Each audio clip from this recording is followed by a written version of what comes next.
Hi everyone. हम लोग ने पेपर 103 के यूनिट 3 के मेडाइवल यूनिवर्सिटीज़ को कवर कर लिया था। अब हम लोग मेडाइवल टाउन को ऑलराइट। सो यूरोप के मेडाइवल एरा में टाउन्स जो था वो चीफ सेंटर था हमारे कल्चर और सिविलाइजेशन का। ऐसा बोला जाता है और ऐसे भी है कि जो मैन और विमेन होते हैं वो हमेशा मतलब एक प्रॉपर क्लोजली रहते हैं, फेयरली कंसिडरेबल नंबर में। मतलब रेशियो जो है मेल और फीमेल का एकदम कंसिडरेबल होना चाहिए, इससे पहले कि बिल्डिंग्स आए, ट्रेड फ्लरिश करे। तो एक तरह से पॉपुलेशन होना बहुत ज़रूरी होता है। इसमें बोला जा रहा है कि सबसे स्ट्राइकिंग जो कैरेक्टरिस्टिक था हमारे 5th से 6th सेंचुरी का रोमन एम्पायर के डाउनफॉल के बाद, वो था कि हम लोग इस एरा में यूरोप में लार्ज टाउन्स नहीं थे, वेस्टर्न यूरोप में। और इसका रीज़न भी था क्योंकि तुरंत अभी रोमन एम्पायर का डाउनफॉल हुआ था और वॉर के वजह से हर जगह बारबेरियन इन्वेजन्स हो रहे थे। सो हम लोग देखते कि वेस्टर्न यूरोप में उस टाइम में फिफ्थ और 6th सेंचुरी रोमन एम्पायर के डाउनफॉल के बाद उतने बड़े बड़े टाउन्स देखने को नहीं मिले। ठीक है। So the barbarian invasions resulted in the disappearance of many towns. और जो थे भी कुछ टाउन्स वो भी बारबेरियन इन्वेजन्स के वजह से डिसअपियर हो गए, या बोल सकते हैं धूल मिट्टी में मिल गए। और जो सरवाइव किए वो बहुत ही कम इम्पोर्टेंस के थे, वो उतने हाई वैल्यू के टाउन्स नहीं थे। ऑलराइट। उसके बाद जो ग्रेजुअल रिवाइवल हुआ टाउन लाइफ का 10th सेंचुरी ऑनवर्ड, वो बहुत ही सिंबॉलिक था। हम लोग ने देखा सोसाइटी का इमर्जेंस हुआ डार्क एजेस के बाद से, और फिर एक सेटल्ड कंडीशन ऑफ लाइफ हम लोग को देखने को मिला। अब हम लोग टाउन्स के फीचर्स या कैरेक्टरिस्टिक को देखते हैं। बहुत से मेडाइवल टाउन्स जो थे वो ऐसे जगह होते थे जहाँ पे उन्हें सब कुछ मतलब बेसिक नेसेसिटीज़ का फुलफिलमेंट हो जाए, जैसे कि water, food, fodder etcetera easily available हो। और ये ऐसे जगह होते थे पहले से इस्टेब्लिश, या तो कैसल्स या फ्यूडल लॉर्ड जहाँ पे रहते थे मैनर में। वहाँ मैनर क्या होता था, तो आगे है मैनोरियल सिस्टम, हम लोग देखें ख़त्म हुआ, इसलिए मैं अभी बता दे रही। जैसे कि कोई एरिया पर्टिकुलर, ये ऐसा एरिया है, ये पूरा हम लोग का लैंड है, ऐसे ऊपर फिर ऐसे फिर नीचे ऐसे लैंड है। तो फ्यूडल लॉर्ड्स क्या करते थे, वो मैनर में रहते थे, और जो मैनर बिल्ट होता था वो ऐसे हाइट पे बिल्ट होता था ऊपर जाके, ताकि ऐसा बोला जाता था कि फ्यूडल लॉर्ड ऊपर से नीचे सारे सर्फ्स पे जो काम कर रहे फील्ड में उस पर नज़र रख सके। ऑलराइट। तो ये था कि मतलब कैजल या फ्यूडल लॉर्ड वही मैनर के अराउंड ही सिटीज़ टाउन्स जो है वो बसते थे, फर्दर जाके वो सिटीज़ बनते थे। ऑलराइट। अदर टाउन जो होते थे दूसरे, वो ओरिजिनेट करते थे मार्केट सेंटर्स के अराउंड। क्यों? क्योंकि उनको इजी एक्सेस हो जाता था हर चीज़ का मार्केट के अगल बगल रहने से। और तो और कुछ क्या होते थे, जहाँ पे स्ट्रीम्स या झरना या मतलब पानी का सोर्स जहाँ हो गया, वहीं पे मतलब आपको टाउन्स ये सेटल हो जाता था मिडाइवल यूरोप में। और मिडाइवल यूरोप के हमने जितने भी सिविलाइजेशंस देखे, मतलब सब न कोई, हर सिविलाइजेशन कोई ना कोई रिवर्स के या वैली के अराउंड ही हम लोग को देखने को मिला। ऑलराइट। और दूसरा फीचर देखते हैं। जब 5th और 6th सेंचुरी मतलब रोमन एम्पायर डाउनफॉल हो गया था, उसके बाद जो रोमन टाउन्स थे वहाँ पे, उससे पहले वाले, उसके बाद थोड़े मोड़े बचे हुए, वो सब बर्बाद हो गए। ठीक है। अच्छा, उस टाइम के टाउन कैसे होते थे 5th और 6th सेंचुरी वाले, वो बड़े बड़े वॉल्स उसमें बिल्ट होते थे, मतलब प्रोटेक्ट करने के लिए अंदर रह रहे कॉमन मासेस को एनिमीज़ के अटैक से। जो प्रीवियस टाउन थे, मतलब यही रोमन एम्पायर के फॉल करने से पहले, वो बहुत क्राउडेड होते थे और एकदम कॉम्पैक्ट होते थे, और उसमें पब्लिक बेड्स तो होते नहीं थे। स्ट्रीट्स भी मतलब एक्सट्रीमली डार्क और नैरो होती थी, एकदम सकड़ी गली टाइप होते थे वहाँ उस मतलब प्रीवियस रोमन एम्पायर टाइम।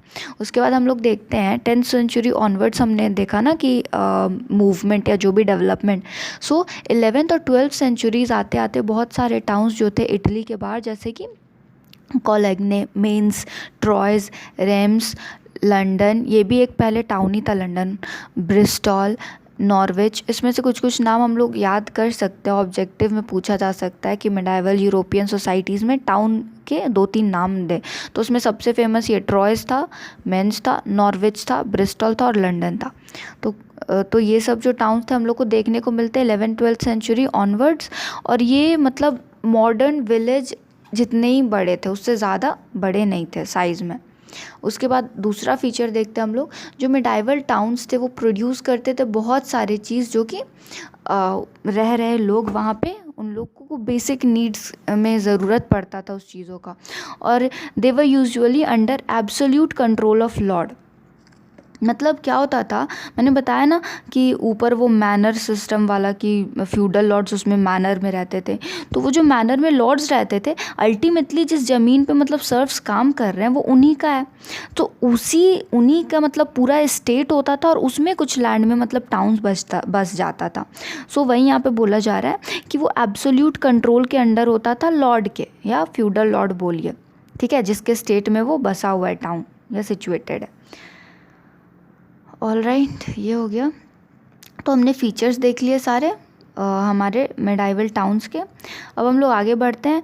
ये टाउन्स में रहना मतलब फ्री में कोई नहीं रहता था, कुछ कुछ काइंड्स ऑफ पेमेंट्स भी होता था, या उसको मॉडर्न फॉर्म में टैक्स बोलिए, जो भी किया जाता था। सो मेडाइवल पीपल, टाउन के पीपल जो थे वो सर्फ से ज़्यादा बेहतर भी नहीं थे, मतलब वो उसी कैटेगरी का लाइफ जीते थे। दे यूज़ टू पे, बहुत सारे स्टफ्स के लिए वो पे करते थे, या टैक्स देते थे, फ़ी देते थे, कुछ भी हम लोग बोल सकते हैं, जो कि सीधे लॉर्ड्स के पास जाता था।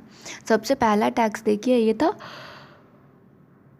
पासेज, उसके बाद है स्टॉलेज, उसके बाद है पॉन्टेज। ठीक है, हम लोग पहले पासेज देखते हैं।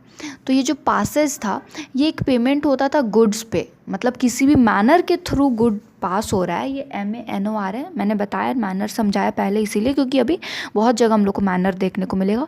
तो उस मैनर से अगर कोई गुड्स पास हो रहा है किसी भी सर्फ का या किसी भी इंडिविजुअल का, तो उसको पासेज के फॉर्म में देना पड़ेगा, पे करना पड़ेगा मनी।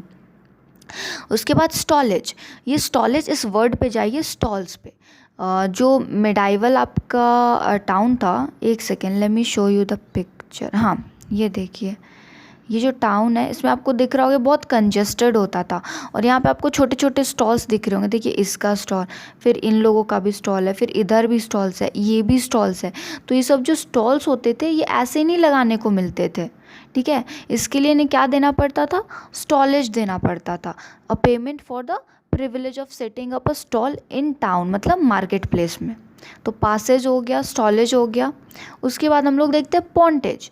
ये जो पॉन्टेज था ये एक तरह का पेमेंट था, मतलब गुड्स ले जाने के लिए ब्रिज के अक्रॉस। अगर कोई गुड्स जो है आ रहा है ट्रैवल करके और उसको ब्रिज क्रॉस करना है तो उसको ये पॉन्टेज पे करना पड़ेगा। आज के टाइम में टॉल बोल सकते हैं, जो हम लोग टॉल पे करते हैं वैसा, ठीक है।